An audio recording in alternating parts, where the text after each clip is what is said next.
Hello, I'm excited to be here again today. Thank you very much for being with us. I want to thank especially those that have been supporting us in this endeavor. You know, all your support, all your assistance, all your well wishes are appreciated. I thank as well those who have subscribed to this channel. I found that very encouraging and very helpful. So please keep supporting, and as we go along this difficult path, the more support we get, the better for us. So thank you very much for your support. And if you are new to the channel, I welcome you. And I hope that you will learn a lot of things here. Thank you very much. My name is Dr. Modeme, and it's my pleasure to be here today. So today's topic is tithing deception, what your pastor won't tell you. Tithing deception, what your pastor won't tell you. I have many things to say, but I will try to keep it short as much as possible. Now, if you go to churches, especially Pentecostal churches, you will hear them making a lot of outrageous claims about tithing.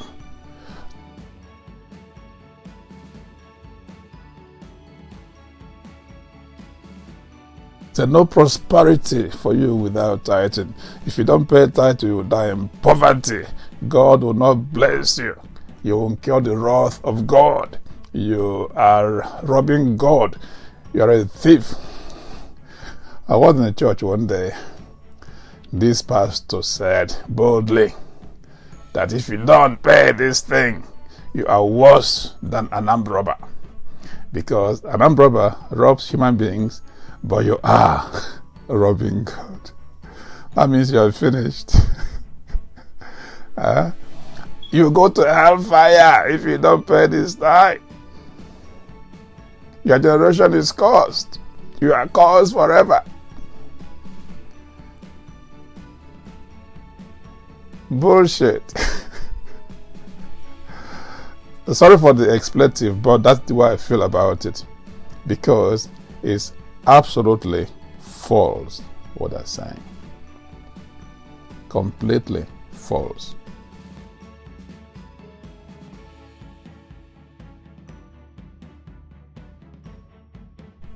Yeah? Now, the first thing to say about this thing of tithing is that the law on tithing is a law given by Jehovah, the God of the Israelites, the God of the Hebrew Scriptures. And it was a rule given to the Jews, to the Israelites only.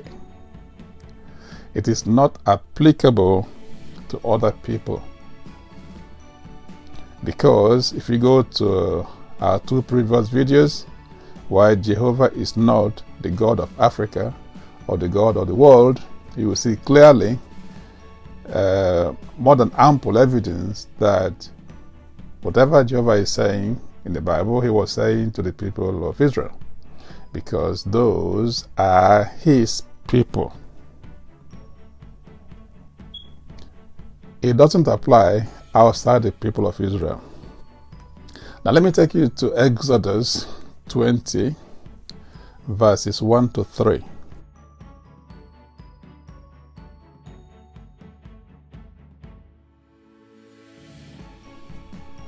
Now, Exodus is where Jehovah gave Moses the law.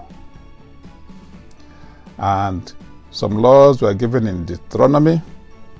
Some are given in Leviticus. And then all the prophets in the Bible were speaking about the Jewish people in the context of the laws given to them by Jehovah. Exodus 20:1-3, it says, "And God spoke all these words, saying, I am the Lord, Yahweh, thy God," or Jehovah thy God, "which have brought thee out of the land of Egypt, out of the house of bondage.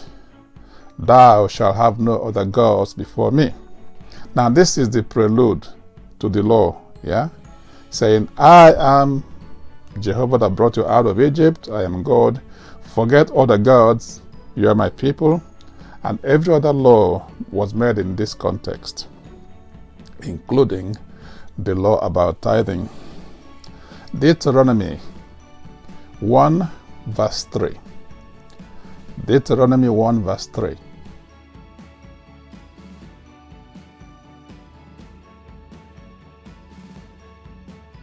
He says, "And it came to pass in the 40th year, in the 11th month, on the first day of the month, that Moses spoke unto the children of Israel according unto all that the Lord, i.e. Jehovah, had given him in commandment unto them."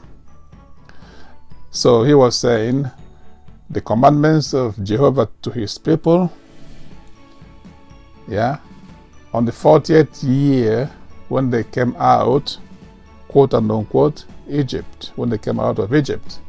So he was giving them these rules. And the law of tithing was part of these rules given to them to follow in their so-called promised land. Malachi 3:8, chapter 3, verse 8 is a very popular passage about tithing. I will come to that particular chapter and prophet in the next video. But for today, Malachi was a prophet of the Jewish people, along other prophets like Jeremiah, Isaiah, Ezekiel, Nehemiah, and so on. All these were prophets of the Israelites. And they made prophecies or statements or gave directives to the people of Israel only. You can check out the prophets. There's no reference to you in Africa, or to you in Europe, or in the Americas, or other parts of Asia. So, the law on tithing is a law made for the Jews, given to the Jews for their own purposes. The law of Moses, the Mosaic law, of which the tithing is part of, is not part of African way of life. It's not an African law. It's not a European law. It's not an American law. It is not relevant to other peoples of the world. All right? Now, of course, some will say, well, as we hear in the church, you are the children of Abraham by faith. Abraham's blessings are mine. Abraham's blessings are mine. Nope. Abraham's blessings are not yours. Because Abraham was supposed to be the ancestor of the Jewish people, of the Israelites. In any event, there was no Abraham anywhere. Abraham never actually existed. He wasn't a human being. The story of Abraham is simply not even a legend. It's more myth than legend. The migration, more myth than legend. The covenant of circumcision, myth. It's all a story of the people saying stuff about their own life, the way they understood. It is not historical. Now have a look, please, at what the Jewish encyclopedia has to say about Abraham, whether he was in fact real or not.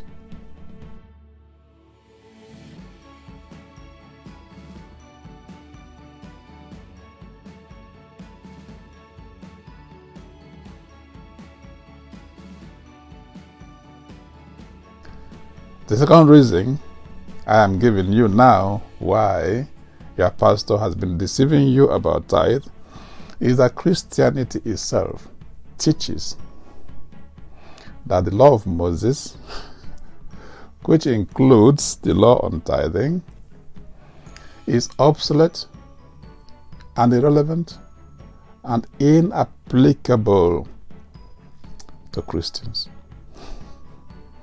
I'll repeat that in case you just missed it, that the law of Moses is obsolete and irrelevant and inapplicable to Christians. This is not my teaching, it is the teaching of Christianity, the New Testament of the Bible. If you go to Galatians 3, it says, you go read the entire chapter, that Christians are not bound by the law, that those who follow the law are under a curse, not blessing, curse, that the sacrifices prescribed in the Old Testament are no longer necessary because Jesus had brought about a new covenant, a New Testament. And he says that blessings now come to believers in Jesus, to Christians, not through the observance of the law, but through faith and belief in Jesus Christ. Let's read Galatians 3, 10 to 11 to bring this point clearly home.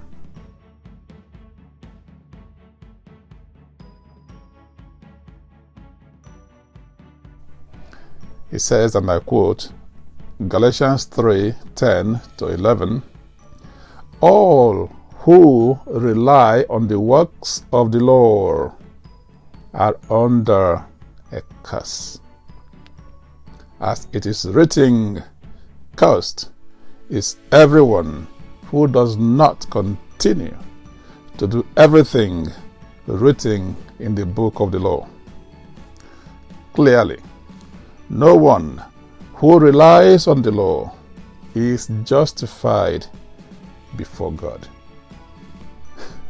Clearly, he says, no one who relies on the law is justified before God, because the righteous shall live by faith. The righteous shall live by faith, not by law.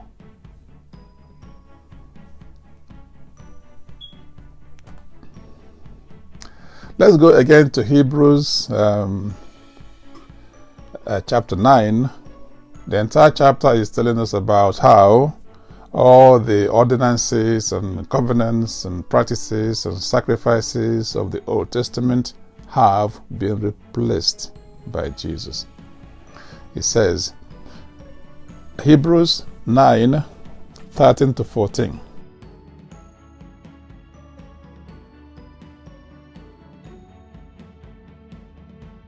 He says, now you don't need the sacrifices of animals, observance of the law, the works of the law, including paying tithe and stuff like that.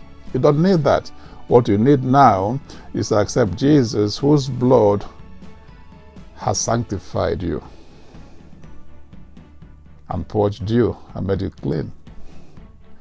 That means you don't need to pay the tithe. That means that prosperity, blessings of God according to the Bible,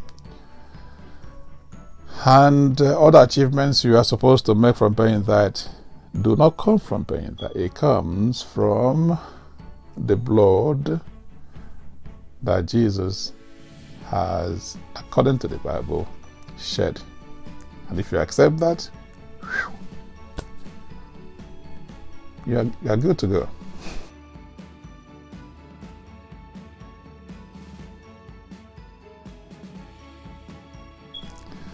So the third reason why I tell you that your pastor has been deceiving you about tithing is that the Old Testament, all the laws in the Old Testament, all of them, apart from the law on tithing, are not being observed or followed by the church.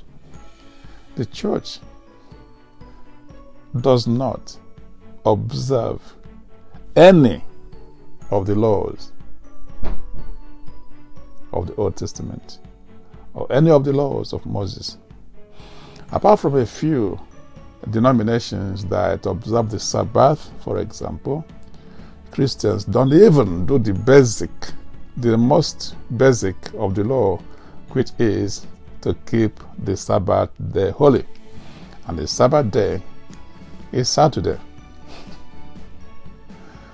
Now, so the church insists that the old covenant is obsolete and that Jesus has brought about a new covenant. Let's look at Galatians 3, verse 13.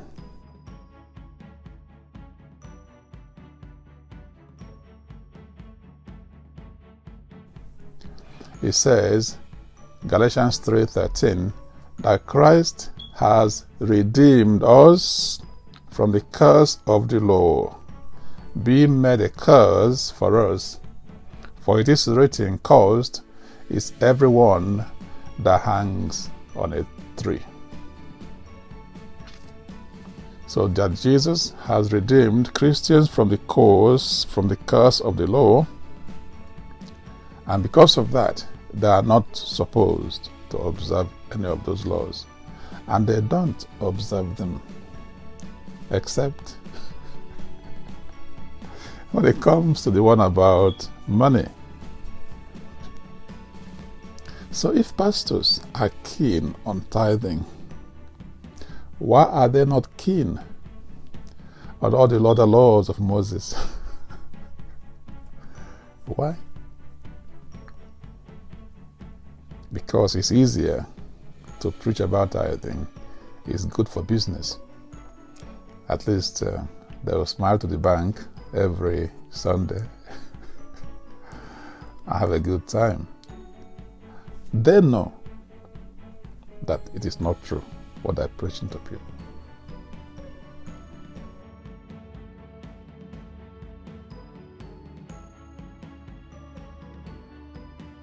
Well, the fourth reason why I said that your pastor is deceiving you, and knowingly so, is because Abraham did not pay tithe. I said earlier that Abraham isn't even a real person, and that you are not a child of Abraham unless you are a Jewish person or an Israelite. But even if by some magic and some mago, you are Abraham's child, well, Abraham did not pay tithe, contrary to claims peddled by your pastor. Because they say the tithing was before the law, even if the law isn't binding on Christians, that this Abrahamic tithe came before the law, and that Abraham was the priest of the Most High God, and therefore, by virtue of being Abraham's descendant by faith, then you have to do what Abraham did. Well, Abraham did not pay tithe. Go to Genesis 14. Genesis 14, the encounter between Abraham and Melchizedek, the so-called king and priest of Salem, is often cited as evidence of tithing by Abraham. Okay, now what happened then, however, was Abraham gave 10% out of choice of the loot he collected from armies of nations he defeated. Now Abraham supposedly went with 318 men from his house to fight the combined armies of 4 nations and defeated them. Now that's a legend, of course, or even myth, but assuming that he did fight and he did defeat these people, so he now collected their goods, their valuables, and then these valuables he came and he gave 10% of them to Melchizedek and 90% to the king of Sodom. He did not give any to himself. He kept nothing. Now, what he gave to these people were not his own properties. He was a wealthy man. He never gave any tithe on his wealth. There's no place in the Bible it says he was paying tithe from his property or his whatever. So he kept his own property. So this is just loot he recovered from a war. He did not want to keep them. He gave 90% to the king of Sodom because the king of Sodom had been overwhelmed by these foreign armies. And remember that Abraham's brother Lot was in Sodom. Yeah?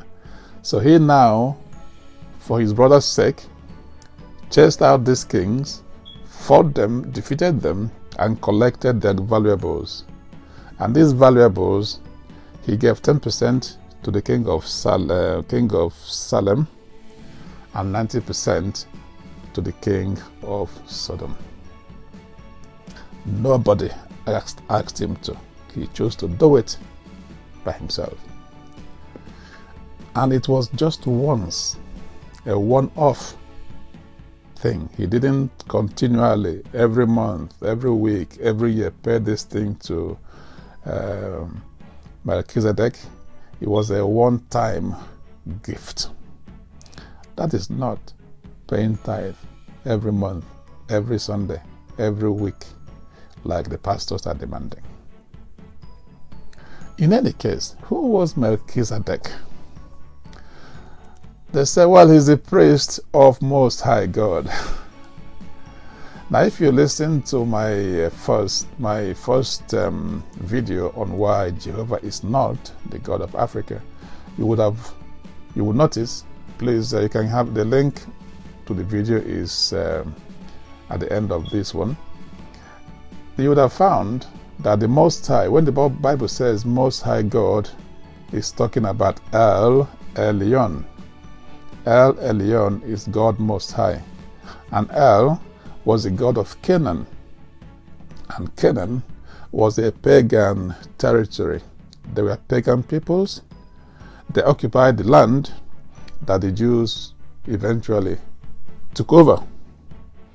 At that time, Jerusalem was called Salem, or in some translations, Zedek. So Zedek, Salem, all the old names for Jerusalem. So Melchizedek, king of Salem, king of Jerusalem, was actually a pagan king who was not really a priest of Jehovah. Yeah? So that is no foundation whatsoever for claiming that Abraham paid tithe. In any event, Abraham was already very wealthy. If you go to Genesis 13, in particular verse 2, you will see that Abraham he was a very wealthy person. That was why he could afford 312 servants / soldiers. He was a wealthy man, so he didn't need to pay tithe to get wealthy. He was already wealthy. And from that his wealth, he did not pay anything. And what he paid, what he did give, he did not pay. He gave freely and for once.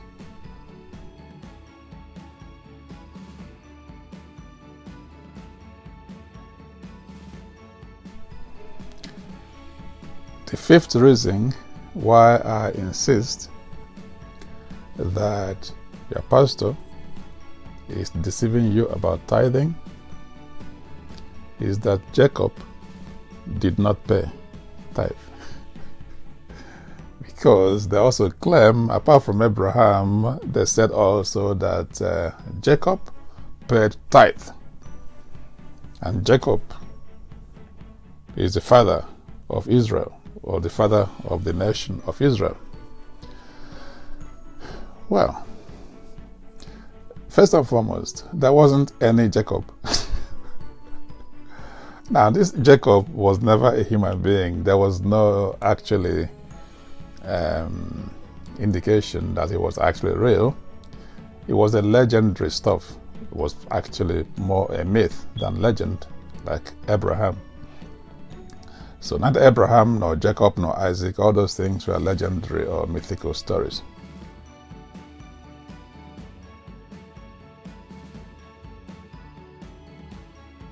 Okay, but going with the mythology itself, even in the story of the myth itself, Jacob did not pay the tithe.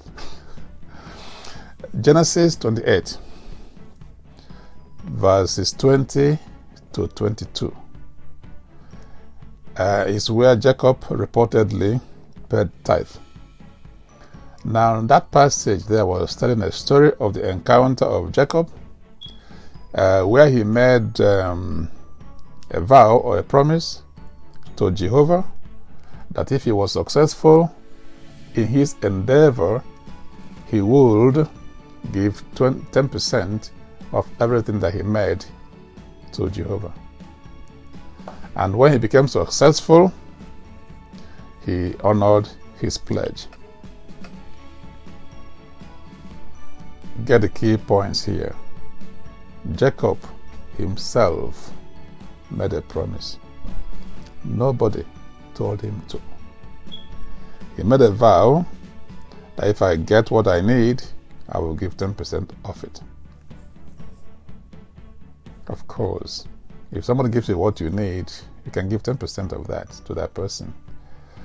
And remember, he was giving him this after he has made the success, not before. It wasn't a precursor to success. It was subsequent to the success. But more importantly, Jacob did this once. There's no other place to my knowledge in the Bible where Jacob was paying tithe continually all the time. It was a one-off event, and therefore it wasn't any evidence or proof of the payment of tithe. But like I said, the Jacob story was even a legendary story or a mythical story, because that Jacob was never there in the first place, and therefore his story cannot be the basis of tithing to the church.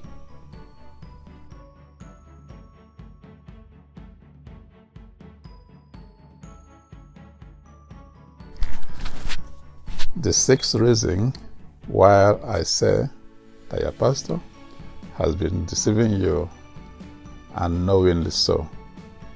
They know what they're doing. Is that Jesus did not collect tithe. They are supposed to be the followers of Jesus. But their master did not. Their master, according to the New Testament, to the Gospels, lived a very simple life, an austere life. He had no money, he had no property. He said, if you go to Luke 9:58, he said that even birds have homes, but himself had no place to put down his head. Yeah? And he said that it is impossible for a rich person to be saved and for a rich person to enter the kingdom of God. He spoke several times against the accumulation of wealth.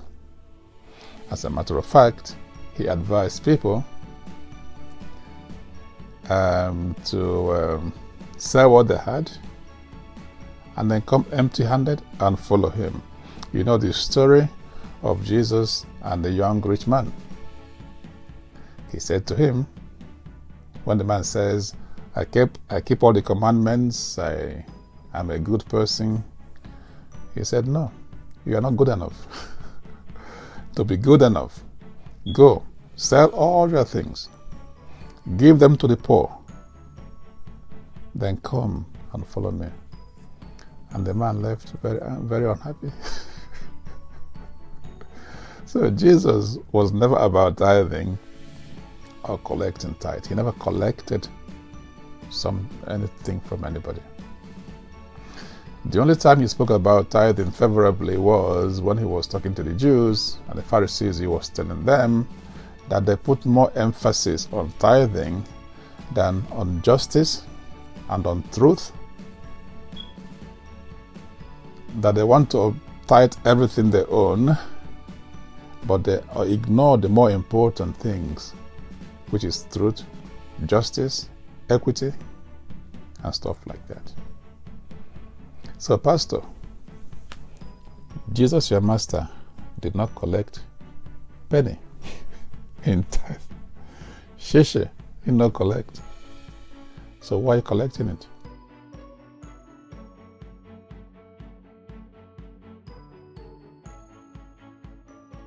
Number 7, just like Jesus, the disciples of Jesus did not collect tithe.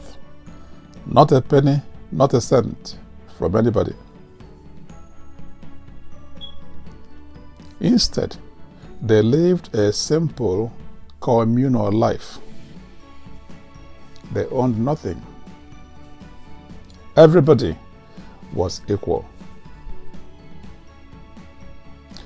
Please go to Acts of the Apostles, chapters 4 and 5.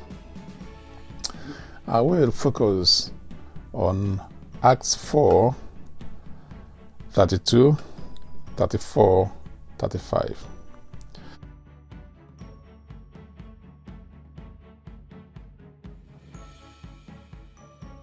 It says, the believers were one in heart and mind.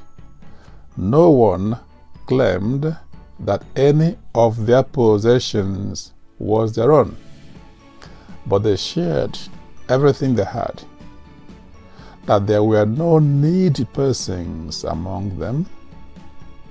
For from time to time, those who owned land or houses sold them, brought the money from the sales, and put it at the apostles' feet, and it was distributed to anyone who had need. Moreover, Apostle Paul, who was responsible for bringing churches all over Asia Minor at that time. If you know about the Ephesus, Galatia, Philippi, all those places, Romans, it was Paul. As a matter of fact, most of the books in the New Testament were attributed to Apostle Paul. But despite all his endeavor, all his efforts, all his hard work for the church, Apostle Paul did not collect a dime as tithe. Instead, he worked as a tent maker to earn his living. And whoever gave him something, he would take. So some churches will host him, and then he will stay with them, and they will pay for his travels and stuff like that out of their willingness. Because he said he did not want to be a burden on anybody. And he cautioned against preachers who will become burdens on their congregation. St. Paul did not do it. Who are you, pastor, to be collecting 10% of people's earnings? Who are you? If you think you know what you're doing, ask the people to support you willingly.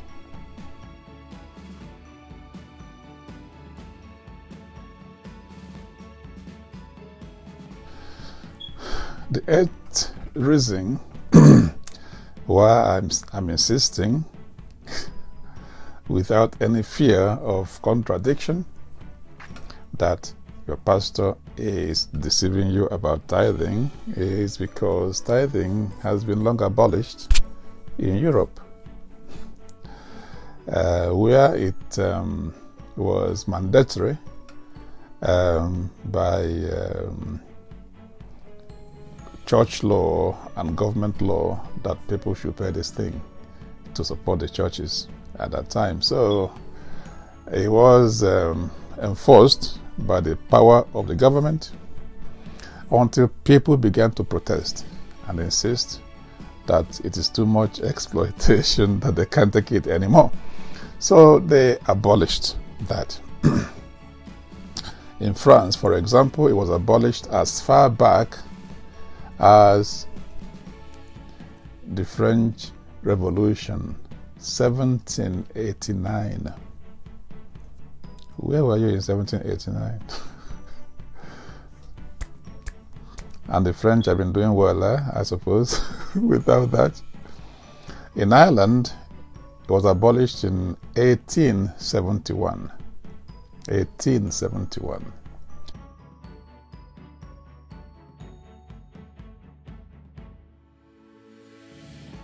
In Italy, at the headquarters of the Roman Catholic Church, in a place where the Pope lives, where the Vatican is, tithing as a requirement of law in the churches was abolished in 1887.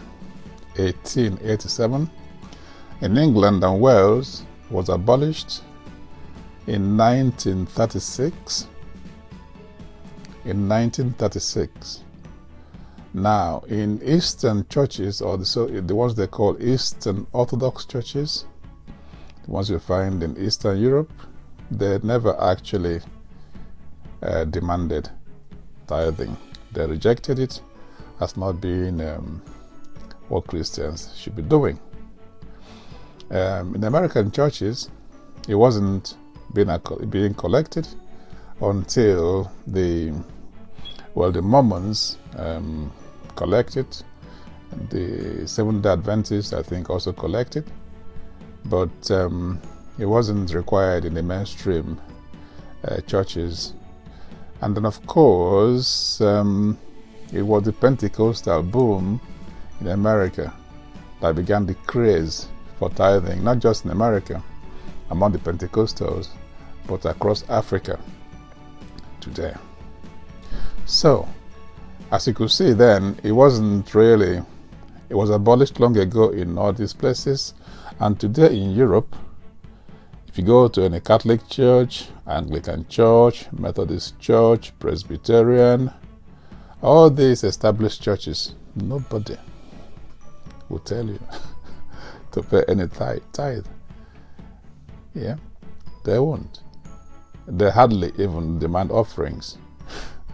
Yeah, but tithing is out of the picture. They don't. It's only in Germany today that you see a law on tithing being enforced. But this is, they call it church tax. So it's a tax. No pretense about it.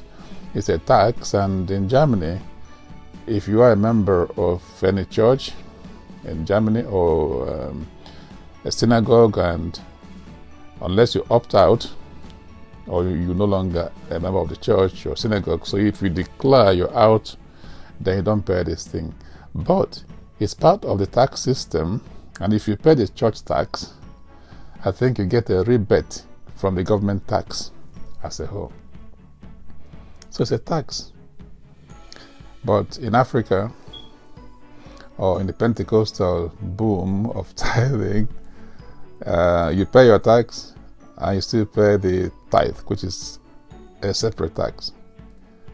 We shall come to that point later. Yeah?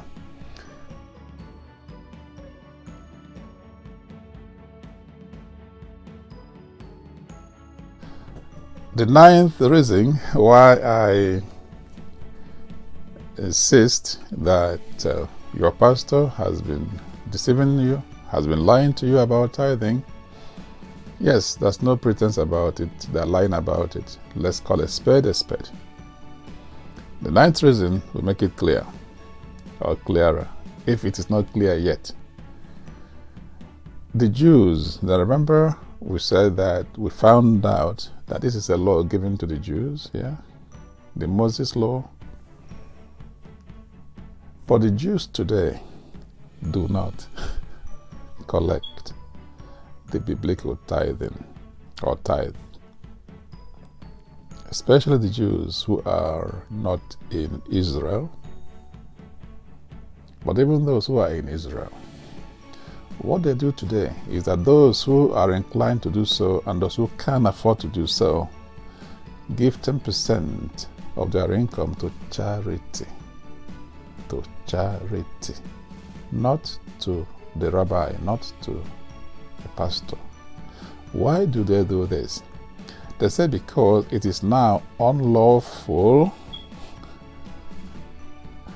and abominable under the Mosaic law to collect tithe today, because there are no more Levites, because the priesthood of Levi were the ones who collect the part of the tithe. I'm going to discuss this next video.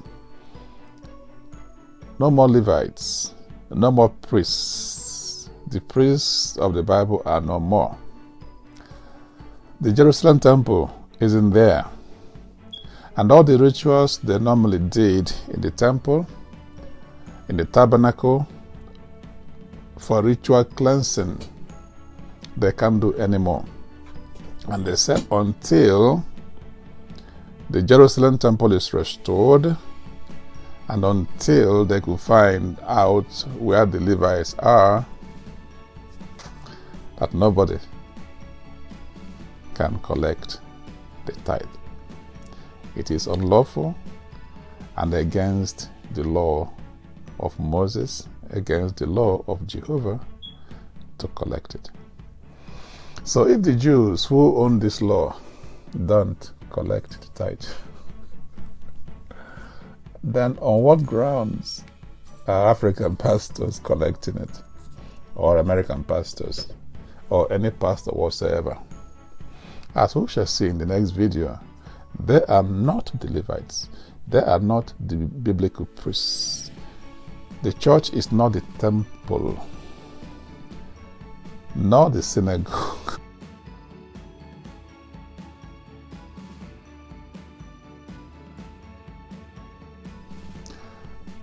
My 10th reason for insisting without fear of contradiction that the pastors are deceiving you about tithing is that giving, real giving, should be voluntary and from within the heart of anybody who wants to give.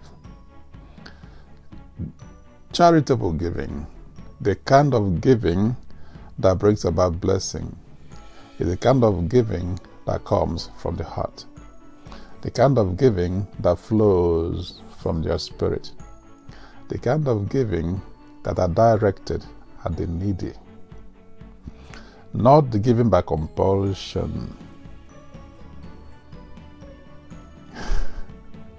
or by threat. Go to 2 Corinthians chapter 9, 6 to 7. 2 Corinthians chapter 9, verses 6 to 7. It says, and I quote, "He who sows sparingly will also reap sparingly, and he who sows bountifully will also reap bountifully. So let each one give as he purposes in his heart, not grudgingly, not of necessity." Not grudgingly, not of necessity. For God loves a cheerful giver. So if you are giving to the church, according to the Bible, you shall give what comes from your heart, what you can afford, what you are happy to give. Not out of necessity, not because you get prosperity, not because you will become a millionaire, not because you go to hellfire if you don't, but because you want to give.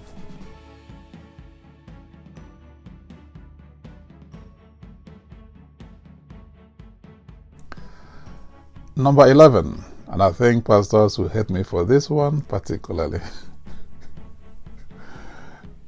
Now, Jesus was against the accumulation of wealth. You saw the story of the rich man and Jesus, that he said to him, "Go and sell all you have and follow me. Give all the proceeds of the sale to the poor, then come empty-handed and follow me." He said the man went away very unhappy, and Jesus said, "It is impossible." Well, he says, "It is easier for a camel to pass through the eyes of a needle than for a rich man to enter into the kingdom of heaven to be saved." Now, it is impossible for a camel to go through the eyes of a needle, isn't it? Which means it's impossible for a rich person, a rich man. That's according to the scripture, not me. In Matthew 6, 19 to 21,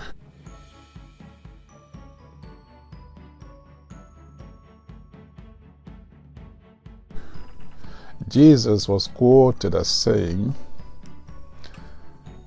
"Do not lay up for yourselves treasures upon this earth, where moth and rust corrupt, where thieves break through and steal. But lay up for yourselves treasures in heaven, where neither moth nor rust corrupt, and where thieves do not break through nor steal. For where your treasure is, there will your heart also be." So don't accumulate wealth on earth. Matthew 6:24.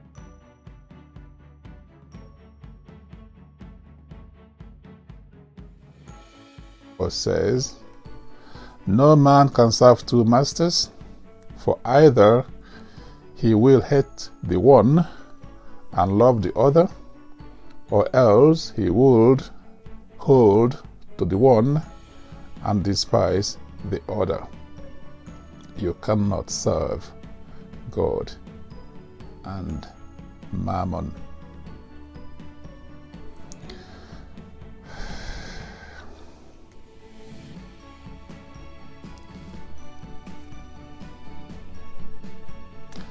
I'll give you one more reference on this. There are others. James 2 verse 25, verse 5. James 2:5.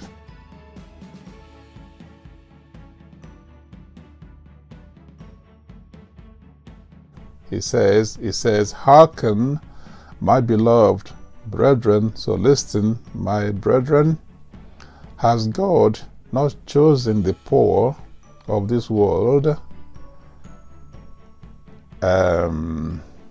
rich in faith, and heirs of the kingdom which he had promised to them that love him? That God has chosen the poor of this world as inheritors of heaven, not the rich. So, if Jesus, who is the master, the Lord of the church, of the pastors, have said, no, money is a bad influence, don't accumulate money, because it will be impossible for you to go to heaven if you accumulate wealth. Why are pastors so keen these days about accumulating wealth? I am talking in particular about the Pentecostal pastors who go about globe-trotting in private jets, live in luxury accommodations, mansions, drive luxury cars, wear designer outfits. Doesn't mean they have forgotten about heaven, or they've chosen mammon instead of God. It is for them to answer the question. It is for you, the follower, to think about it as well.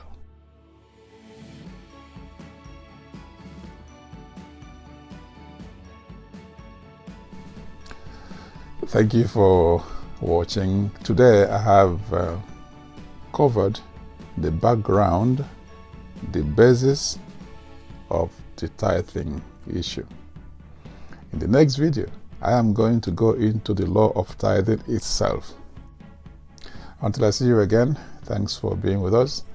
Please like the video if you do like it, share amongst your friends, subscribe to the channel,